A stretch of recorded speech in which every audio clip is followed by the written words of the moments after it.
Hello friends, ಎಲ್ಲರಿಗೂ ಬೆಳಗಿನ ಶುಭೋದಯ ಹೇಳ್ತಾ ನಮ್ಮ ಬಾಸಿ ಕೈ ಮುಕ್ಕೊಂಡು ರಾತ್ರಿ ಬೆಳಂದೂರಲ್ಲೇ ಮಲ್ಕೊಂಡಿದ್ದೆ. ಇವಾಗ ಡ್ಯೂಟಿ ಆನ್ ಮಾಡ್ತಾ ಇದೀನಿ. ಟೈಮ್ ಬಂದು ಆಲ್ರೆಡಿ 10 ಗಂಟೆ ಆಗೈತೆ.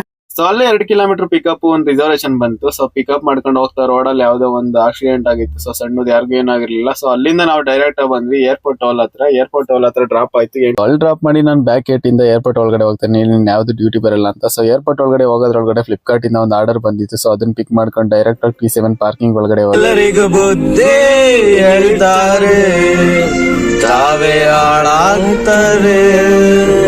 ಸಾಂಗ್ ಹೇಳ್ಕೊಂಡು ಮುಂದೆ ಬಂದು ಡ್ಯೂಟಿ ಮಾಡಿದ್ರೆ 295 ಟೋಕನ್ ಕೊಟ್ಟ. ಮಲ್ಕೊಳ್ಳೋಣ ಅಂತ ಮಲ್ಕೊಂಡೆ. ಎದ್ ನೋಡೋರು ಆಲ್ರೆಡಿ 2:30 ಟೈಮ್ ಆಗಿತ್ತು. ಟೈಮ್ ಆಗಿದೆ ಗೊತ್ತಾಗಿರ್ಲಿಲ್ಲ. ಅಲ್ಲಿಂದ ನಾನು ಡೈರೆಕ್ಟ್ ಆಗಿ ಇಂದಿರಾ ಕ್ಯಾಂಟೀನ್ ಹೋಗಿ 20 ರೂಪಾಯಿ ದುಡ್ಡು ಕೊಟ್ಟು 10 ರೂಪಾಯಿ ಚೇಂಜ್ ಇಸ್ಕೊಂಡು ಅಲ್ಲಿಂದ ಅನ್ನ ಸಾಂಬಾರು ಮತ್ತೆ ಮೊಸರನ್ನ ಆಯ್ತು ಅದನ್ನ ತಗೊಂಡು ಒಂದು ಉಪ್ಪಿನಕಾಯಿ ಹಾಕೊಂಡು ಹೊರಗಡೆ ಕುತ್ಕೊಂಡು ಇವಾಗ ಊಟ ಮಾಡ್ತಾ ಇದ್ದೀನಿ. ಟೇಸ್ಟ್ ಹೇಳ್ಬೇಕು ಅಂದ್ರೆ ಇಂದಿರಾ ಕ್ಯಾಂಟೀನ್ ಅಲ್ಲಿ ಸೂಪರ್ ಆಗಿರುತ್ತೆ ಮಾತ್ರ. ಯಾವ ತರ ಅಂತ ಅಂದ್ರೆ ನಾವೆಲ್ಲ ಸ್ಕೂಲಲ್ಲಿ ಬಿಸಿ ಊಟ ಮಾಡ್ತೀವಲ್ಲ ಅದೇ ತರ ಇರುತ್ತೆ. ಅಲ್ಲಿಂದ ಬಂದ